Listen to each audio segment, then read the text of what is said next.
오늘의 주제는 조심하라, 경계하라입니다. 조심하라, 경계하라. 무엇을 조심하고 또 경계해야 하는지에 대해서는 말씀을 들어가면서 우리가 배울 수 있을 겁니다. 본문을 이해하기 위해서는 먼저 글의 흐름을 볼 필요성이 있습니다. 매우 중요한 부분입니다. 38절에서 40절까지는 서기관들의 외식, 교만, 허영, 탐욕을 조심하라.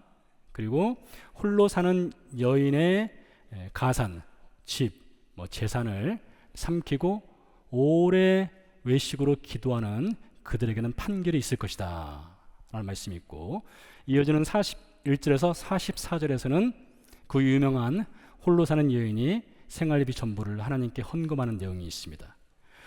오늘 우리가 읽지는 않았지만 13장으로 넘어가게 되면 화려한 성전을 보시고 예수님께서 돌 하나도 돌 위에 남지 않고 다 무너지리라 라는 말씀으로 이어집니다.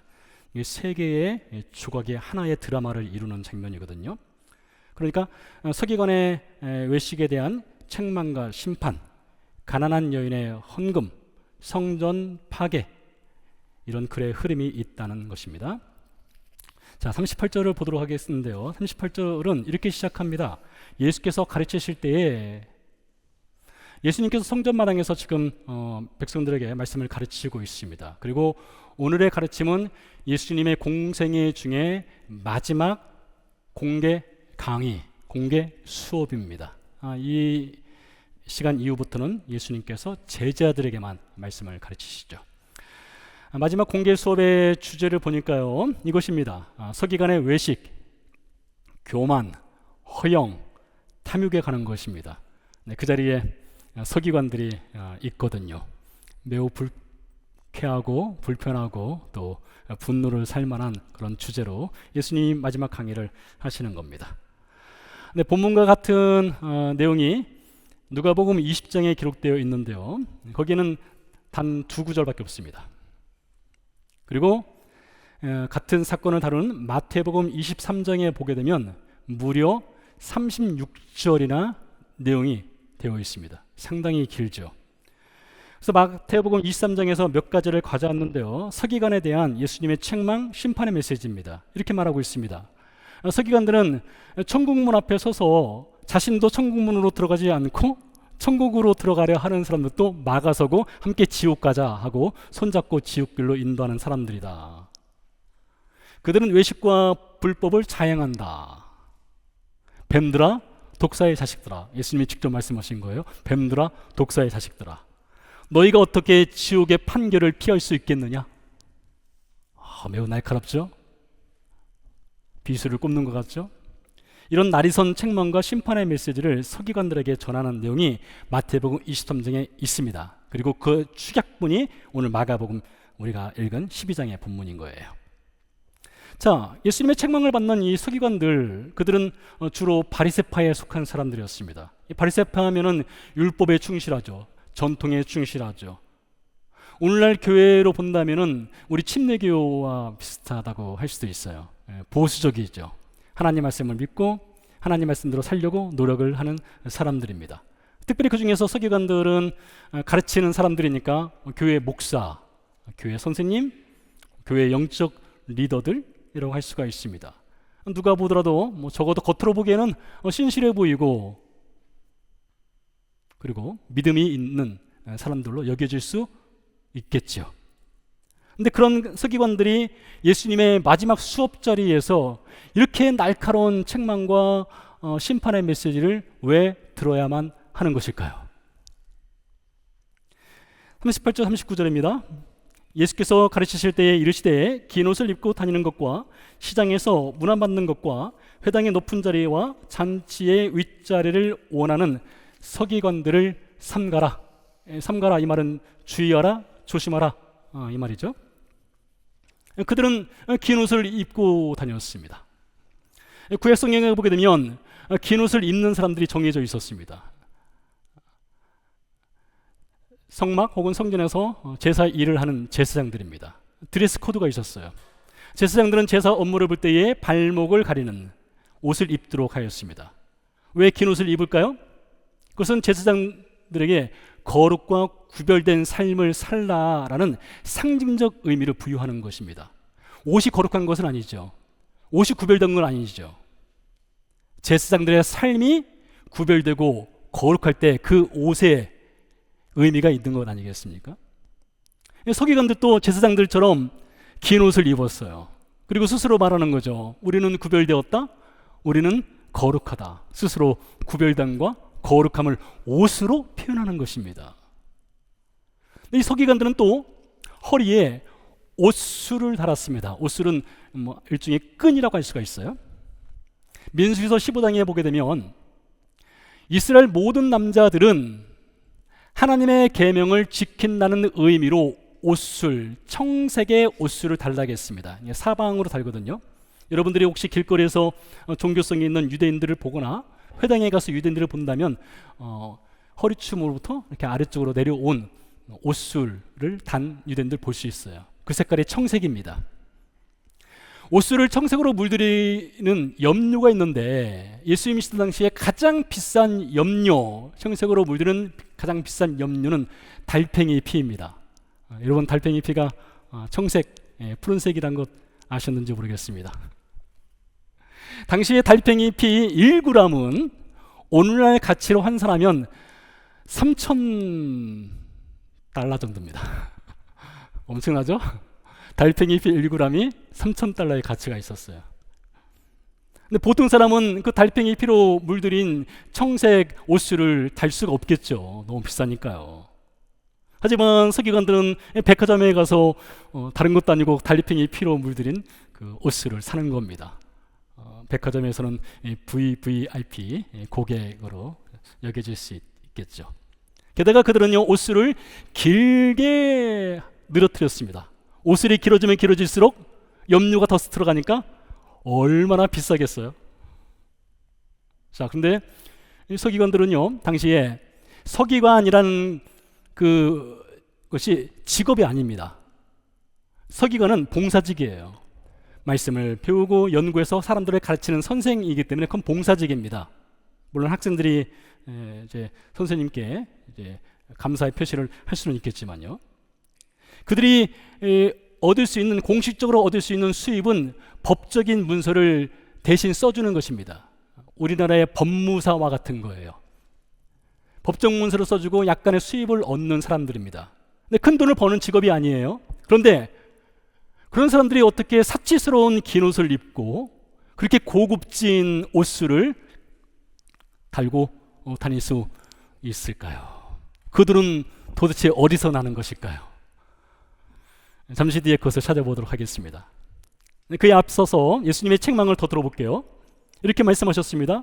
서기관들은 시장에서 문안받는 것을 원하고 회당의 높은 자리, 잔치의 윗자리를 원한다 했습니다.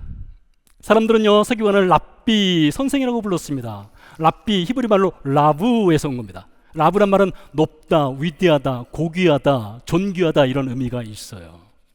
그러니 이 랍비로 불리는 서기관들이 시장 골목을 돌아다니면 그 당시 사람들은 우리 서기관, 우리의 위대하시고 고귀하시고 존귀하신 서기관 오셨네 하며 일어서서 경외와 존중의 마음을 담아 머리를 숙이는 것입니다.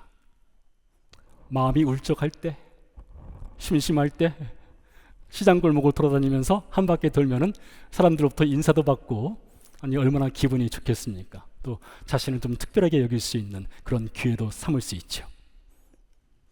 회당에 가면요 일반 백성들은 이 아래쪽에 앉았습니다. 근데 서기관들은 강단 위쪽에 앉았어요. 서로 마주보고 앉는 것입니다. 그리고 높았어요. 위에서 아래를 내려다 보는 것입니다. 특별해 보이죠. 잔치에서는요 윗자리를 차지했습니다. 인비테이션 카드를 받고 가면 잔치 자리에 가면 서기관석이 따로 준비되어 있어야 되는 거예요. 그게 예의였습니다. 예수님은 이러한 긴 옷을 입고 고급진 옷술을 달고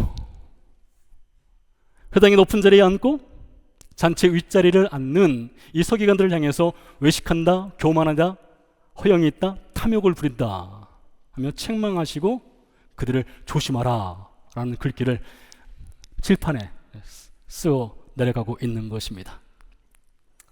어쩌면요, 서기관들은 당시에 이 성경을 가르친다는 그런 위치, 어떤 영적인 권위가 있는 사람들, 그런 사람들이니까 긴 옷을 좀 입을 수도 있고 비싼 옷을 달 수도 있는 것 아닌가? 회당에서 존중의 의미를 표현해서 좀 높은 자리에 앉을 수도 있고, 그리고 우리 영적 리더들이니 이 잔치에서 윗자리를 좀 내어줄 수 있지 아니한가? 그것은 특권이 아니라 당연하게 그렇게 할 수 있는 것 아닌가라고 사람들은 생각할 수 있습니다. 죄송하게도 여러분들이 목사를 대할 때도 그런 마음 가질 수 있지 않겠습니까? 제가 잘나서가 아니라 이분이 목사이니까 목사에 대한 예우를 갖추겠다, 그런 마음 가질 수 있죠. 그래서 사람들이 예수님이 이렇게 말씀하시는 걸 듣고 좀 옹졸하게 왜 태클을 거시나 이렇게 생각할 수도 있을 것 같아요. 근데 문제는 이것입니다. 예수님이 왜 이렇게 이 서기관들을 책망하는가? 마태복음 23장에서 그 답을 찾을 수 있는데요, 이것이에요. 서기관들은 하나님 말씀을 가르칩니다. 잘 가르쳐요. 이렇게 살아라 저렇게 살아라 하는 사람들입니다. 말은 잘합니다. 하지만 정작 자신들은 그렇게 삶을 살아내지 않는다는 것입니다. 아무리 긴 옷을 입으면 뭐 하겠습니까? 비싼 옷을 달면 뭐 하겠어요? 사람들을 가르치면 뭐 하겠어요? 그들 안에 있는 외식과 탐욕과 허영과 교만이 죽지를 않는데요. 그래서 예수님이 책망하시는 그것을 책망하시는 거예요. 긴 옷이 아니라, 긴 옷술이 아니라 그들의 내면 세계에 숨겨진 그 잘못을 책망하시는 것이죠. 자, 서기관과 예수님을 좀 비교해 볼게요. 마가복음의 핵심 구절은 마가복음 10장 45절입니다. 자, 열어주시겠어요? 10장 45절, 제일 중요한 말씀이에요. 인자가 온 것은 섬김을 받으려 함이 아니라 도리어 섬기려 하고 자기 목숨을 많은 사람의 대속물로 주려 함이니라 했어요. 여러분, 이 말씀에 예수님의 정체성이 담겨 있어요. 예수님이 세상에 오신 목적이 담겨 있어요. 섬김 받기 위해서가 아니라 섬기러 오셨다고 했어요. 자신의 목숨을 대속물로 내어주기 위해 오셨다고 했어요. 그 예수님이 나사렛에서 사셨습니다. 나사렛의 목수였죠. 목수 일을 하는 사람이 이런 수트 입고 목수 일을 할 수 있나요? 그럴 수 없죠. 작업복을 입고 분명히 예수님 일했을 것입니다. 예수님 공생의 기간 중에 유대 전역을 돌아다니면서 말씀을 전하셨습니다. 선교 현장에 다녀보신 분들은 아시겠지만 선교 현장 돌아다닐 때 수트 입고 돌아다니면요, 이상해 보여요. 편한 복장 입어야 됩니다. 청바지 입고 돌아다녀야 되는 거예요. 긴 옷을 입고 사치스러운 옷을 달고 선교 현장을 돌아다니면서 사역한다? 그런 것은 있을 수 없죠. 그런 예수님 분명히 긴 옷도 입지 않았을 것이고 길게 옷을 늘어뜨릴 일도 없었을 것입니다.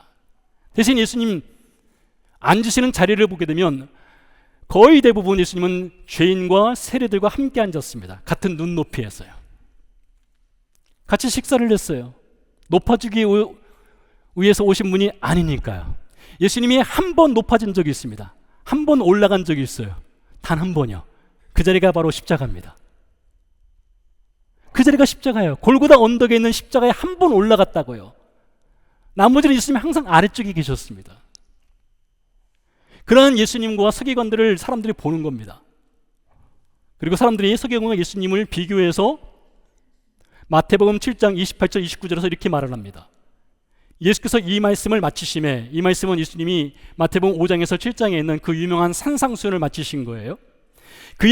무리들이 그의 가르치심에 놀라니 이는 그 가르치시는 것이 권위 있는 자와 같고 그들의 서기관들과 같지 아니함 일러라. 네, 사람들 인정했습니다.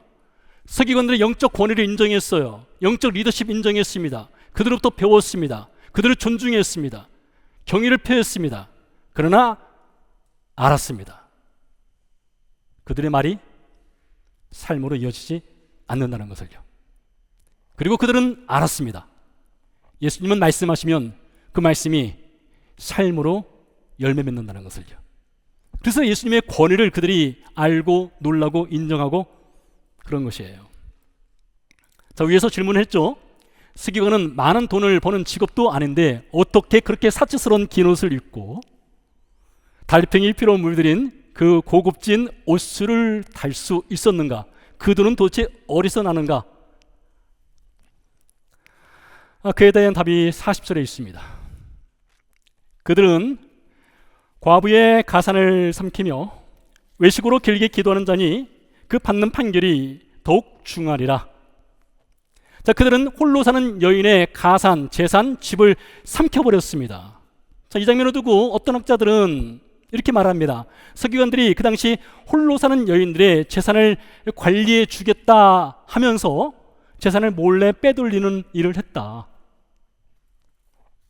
그 돈을 가지고 기눈도 사고 사치스러운 옷을 달았다, 이렇게 해석을 하기도 합니다.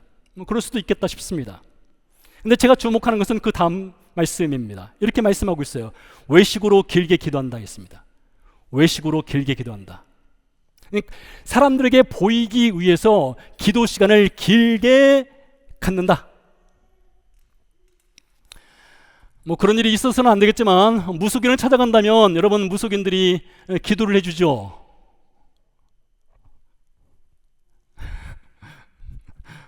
그렇죠? 그리고 기도의 값을 받습니다. 복채라고 해서 기도의 값 받지 않습니까? 영어만 기도해주고 내가 기도값 받아야지, 이런 걸 하죠.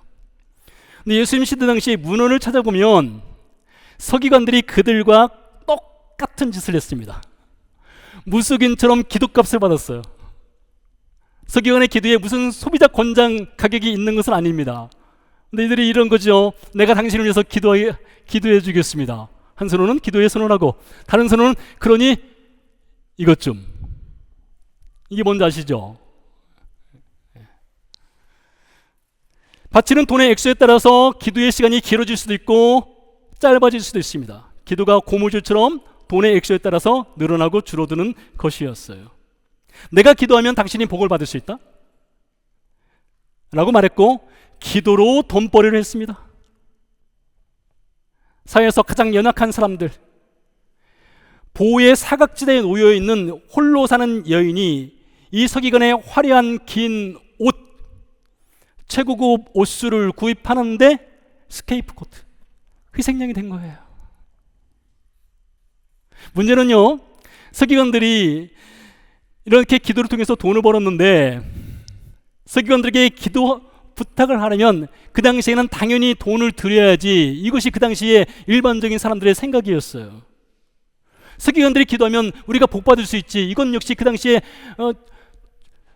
일반적인 어떤 종교적인 영적 분위기였습니다. 당연히 그런 것이었어요.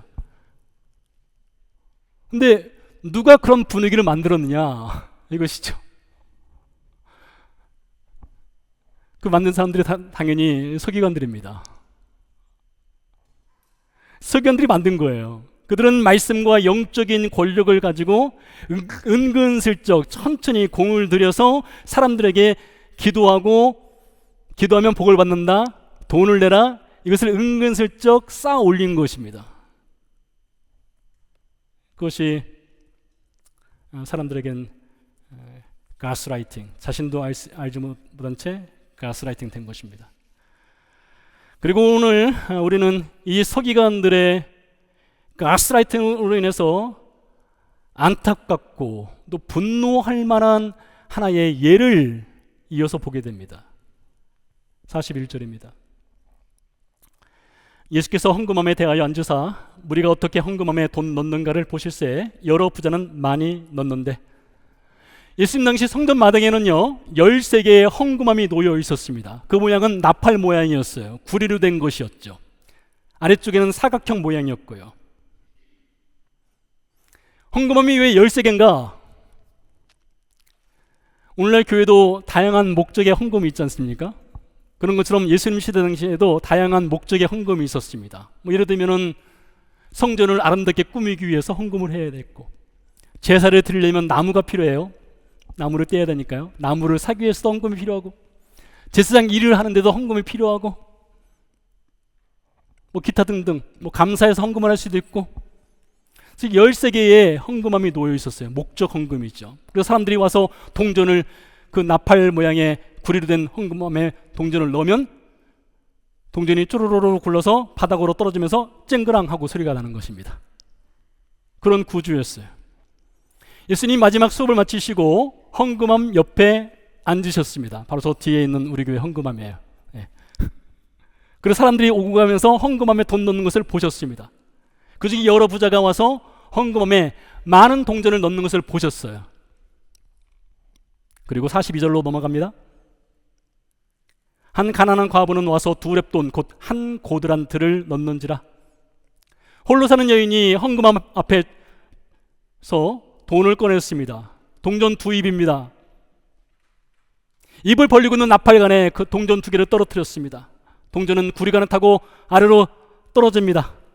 그리고 작은 소리 2번이 납니다. 쨍그랑 쨍그랑. 그런데 이렇게 말하고 있습니다.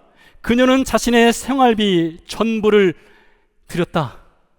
예수님이 그 장면을 지켜보시고 계셨어요. 그리고 43절 44절에서 제자들을 불러서 이렇게 말씀하십니다.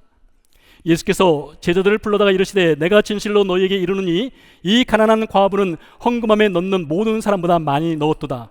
그들은 다 그 풍족한 중에서 넣었거니와 이 과부는 그 가난한 중에서 자기의 모든 소유 곧 생활비 전부를 넣었느니라.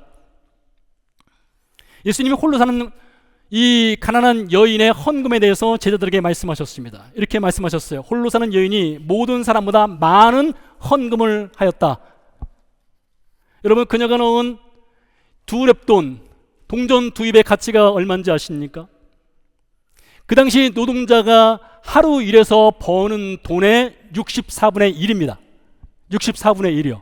그러니까 노동자가 밭에 나가서 일을 하고 64달러를 받는다면 이 여인의 헌금은 1달러였던 거예요.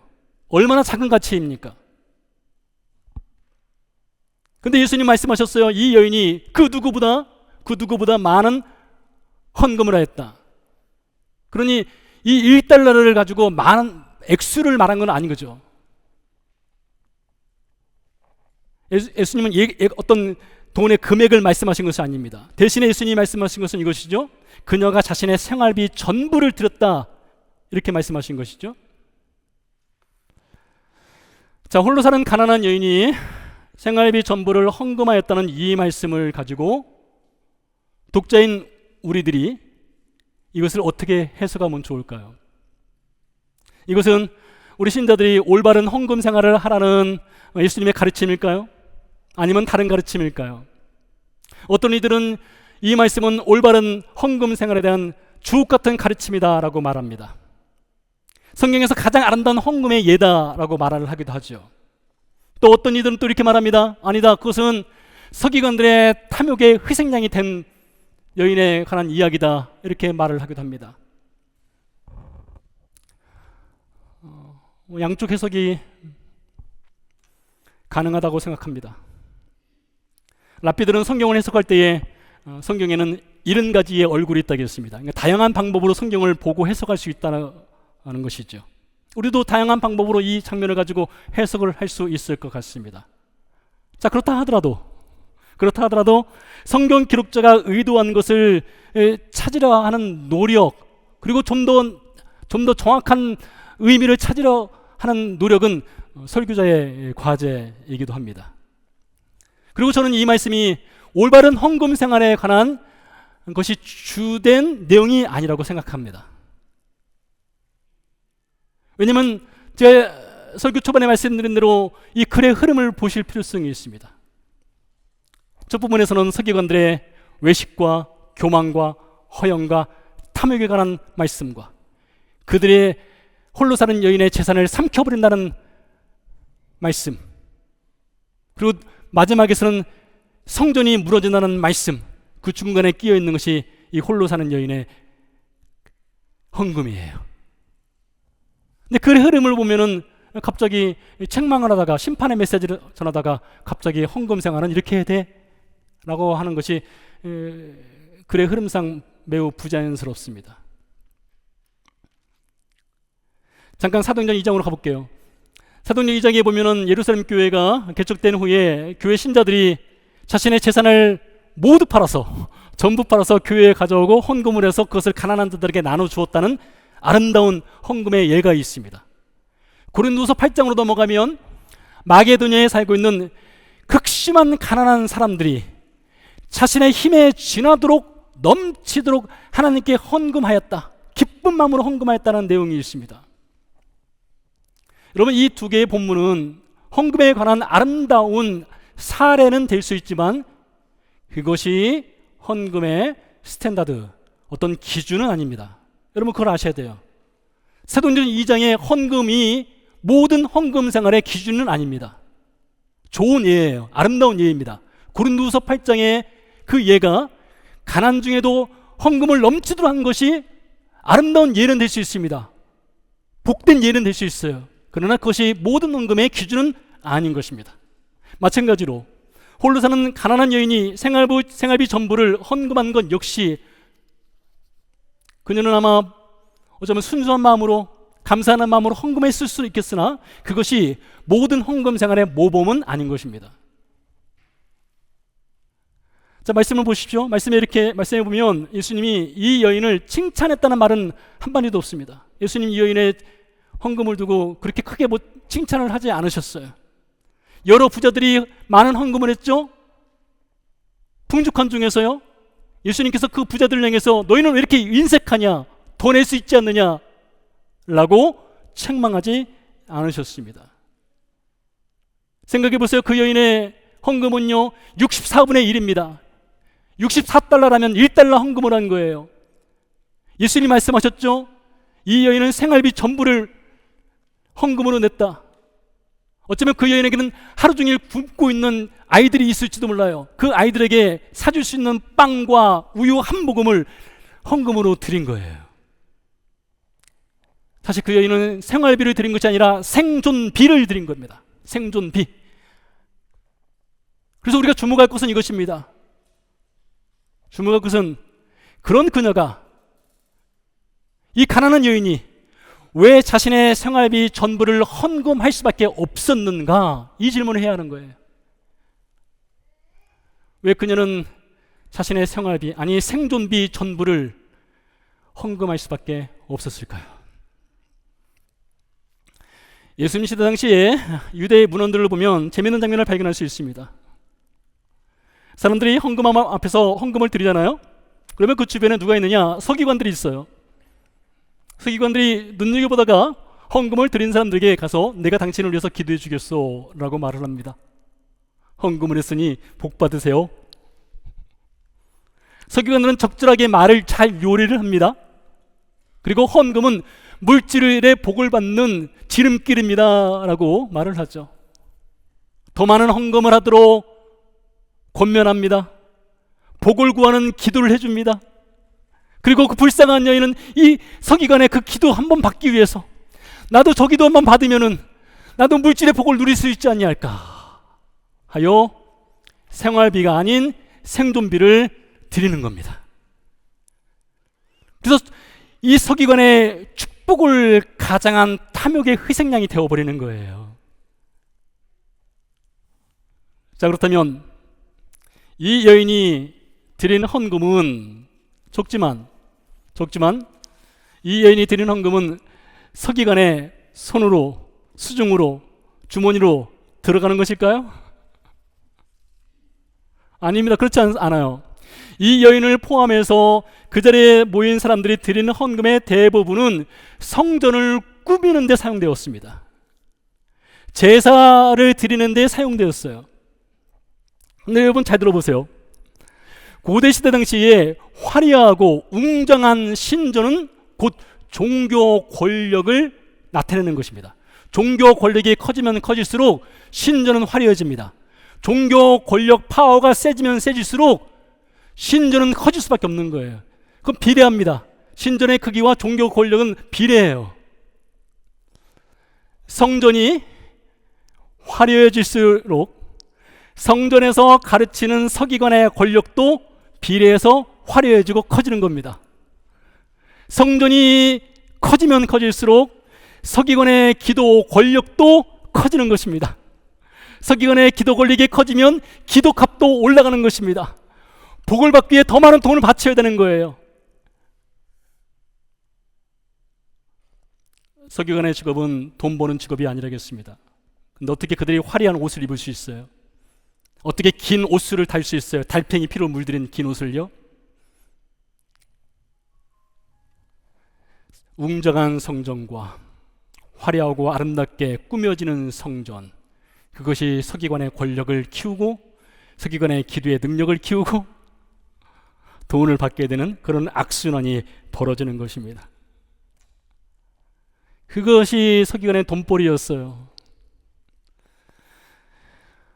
중세시대의 교회도 크게 다르지 않았습니다. 헌금함에 당신의 동전이 떨어지는 소리가 나는 순간 당신의 죽은 가족 중에 연옥에 있는 자가 천국으로 올라간다. 중세 카톨릭의 타락의 한 장면을 보여주는 글귀죠. 여러분, 우리 시대 교회는 어떻습니까? 우리 시대 교회에는 이런 면이 없을까요? 서기관의 외식과 교만과 허영과 탐욕의 죄로부터 우리 시대 교회는 과연 자유로운가? 우리 신자는 과연 자유로운가? 이것입니다. 아마 그렇지 않을 겁니다. 우리는 오늘 본문에서 자유로운 사람들이 아닐 것입니다. 13장으로 넘어가게 되면요, 예수님께서 모든 걸 마치시고 이제 성전을 나가시고 계십니다. 성전을 떠나셨어요. 아마 올리브산을 넘어가고 계셨겠죠. 올리브산 위에 올라가면 예루살렘 성전이 잘 보이죠. 특별히 저녁 시간에 예루살렘 성전은요, 정말로 아름답습니다. 황금의 예루살렘이라고 해요.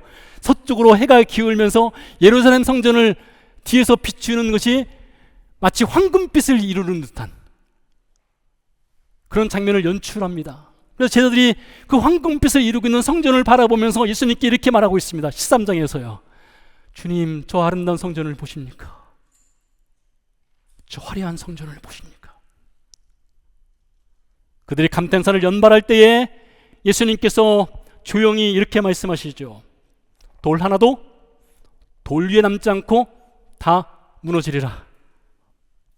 예수님은요, 홀로 사는 이 여인의 생존비까지도 삼켜버리는 그 탐욕의 화신인 서기관들과 그들이 종교의 권력을 잡고 그 탐욕을 부리기 위해서 지렛대로 삼아버리는 그 성전은 반드시 무너질 것이다 라고 예언을 하시는 것입니다.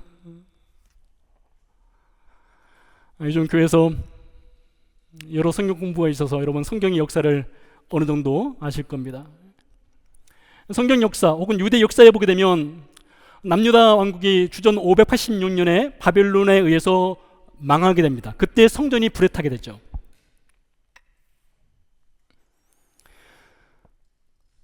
바벨론에 의해서 성전에 불에 탔다는 것은 역사적 사실 팩트입니다.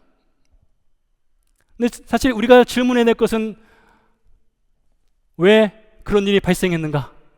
이 질문이 있어야 됩니다. 왜 바벨론에 의해서 성전은 불에 타게 되었는가? 그 원인이 무엇인가 이것이죠. 여러분 들어보세요. 우리가 하나님 말씀을 지키지 않았습니다. 순종하지 않았습니다. 그래서 성전이 무너진 것입니다. 이 글귀는 탈무드에 있는 글귀입니다. 제가 이 글귀를 본 현장이 있어요. 예루살렘에 가면요, 서쪽편에 가장 좋은 자리에 AD 70년, 주 70년에 로마가 예루살렘을 공격했을 때 불에 타버린 집들이 있습니다. 그 집들을 복원해 놓은 장소가 있어요. 그 집터 벽에 걸려있는 탈무드 글귀가 이것입니다. 우리가 하나님 말씀을 지키지 않았습니다. 순종하지 않았습니다. 그래서 성전이 불에 탄 것입니다. 그런데 여러분, 그 집이 누구의 집이냐? 제사장의 집입니다. 제사장의 집. 근데 단순히 제사장의 집이 아니라요, 그 유적지를 발굴을 해서 어느 정도 복원을 해놓은 현장에 들어가게 되면 제가 살아오면서 보거나 직접 방문했던 그 어떤 집보다 크고 화려합니다. 우리 교회 교인들이 사는 집들보다 몇 배는 크고 화려합니다. 바닥에는요, 정말로 아름다운 모자이크들이 새겨져 있어요. 모자이크를 깔았어요. 여러분, 그 당시에 모자이크는 오늘날 카펫과 비교할 수 없을 정도로 정말로 고급진 거예요. 그 집터에서 발견된 것 중에 하나는요, 그리스에서 수입을 한 포도주 병과 그릇들이 있습니다. 아니, 그리스에서 포도주 병을 수입했으면 그 안에 뭐가 들었겠어요? 당연히 포도주가 들었겠죠. 그런데 더 흥미로운 사실은 이 헬라 사람들이 포도주를 생산해서 판매하기 전에 그들의 신들에게 먼저 바치거든요. 그러니까 이 제사장들이, 이 정신 나간 제사장들이 우상에게 바친 그 포도주를 수입해서 마신 거예요. 지중해 건너편에서 수입을 했어요. 그 집터를 가서 보게 되면요, 그리스 로마의 문화를 그대로 옮겨 놓았습니다. 다른 것도 아닌 제사장의 집터입니다. 아니, 제사장이 무슨 돈이 그렇게 많아서 그렇게 화려한 집을, 그렇게 고급진 수입 포도주를 쌓아놓고 마실 수 있었는가?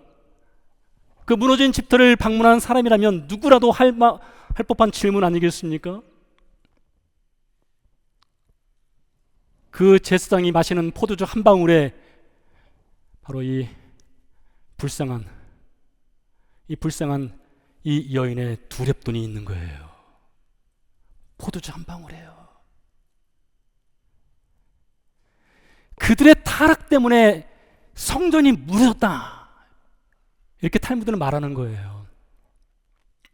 근데 제사장들의 타락에 못지않게 긴 옷을 입고 있는, 그리고 최고급 옷수를 길게 늘어뜨리고 있는, 그래서 우리는 거룩합니다, 우리는 구별되었습니다 라고 말은 하지만 삶은 이미 죽어버린 서기관들, 그들에 의해서, 그들의 탐욕에 의해서 파괴되고 죽어가고 희생당하는 이 한 여인의 삶, 그들이 타락의 지렛대로 삼고 있는 이 성전, 그래서 예수님은 그 성전은 반드시 무너져야 한다, 이 말씀을 하시는 것입니다. 여러분, 이것은 저는 오늘날 교회를 향한 예수님의 준엄한 경고라고 생각합니다. 조심하라, 경계하라, 워닝 사인이죠. 여러분 보세요. 교회가 망해가려 하면요, 반드시 전조 증상이 있습니다. 망해가는 교회에 전조 증상이 있어요. 공통된 전조 증상이 무엇이냐? 교회의 외형을 꾸미는 겁니다. 복음이 아니라, 십자가가 아니라 교회의 외형을 꾸미는 것에서 교회는 망해가는 전조 증상이 일어나요. 반드시 그렇습니다. 그런 면에서 아무튼 우리 교회는 어쩌면 상당히 다행일 수도 있겠다 싶습니다. 꾸밀 것이 없으니까. 신자의 영성도 마찬가지입니다.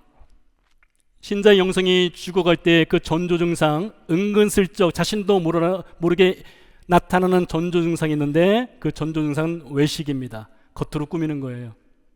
교만이고요, 허영이고요, 탐욕입니다. 그것이 신자의 죽어가는, 영성이 메마르고 죽어가는 전조 증상이며 특징입니다. 조심하라, 경계하라 하였습니다. 너희가 그토록 사랑하는 세상의 허영과 영광은 얼마나 오래 지속되고 있는가?